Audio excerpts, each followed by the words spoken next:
postoje takozvani estradni psihijatri, koji su jako popularni. Neću da kažem da li ja tu spadam ili ne spadam, ali masu puta ljudi neopravdano će doći kod nekog, a zapostaviti nekog drugog samo zbog marketinga. Samo taj i taj psihijatar može da ti pomogne i samo ti njega tražiš, što svakako nije istina.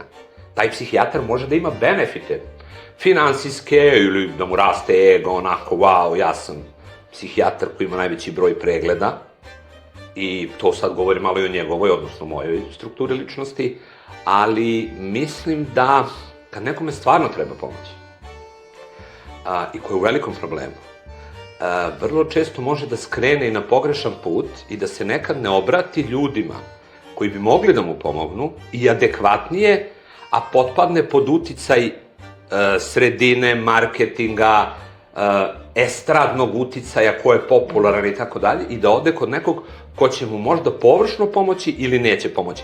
Ovde pričam pod uslovom da smo svi stručni kod koga bi se javio.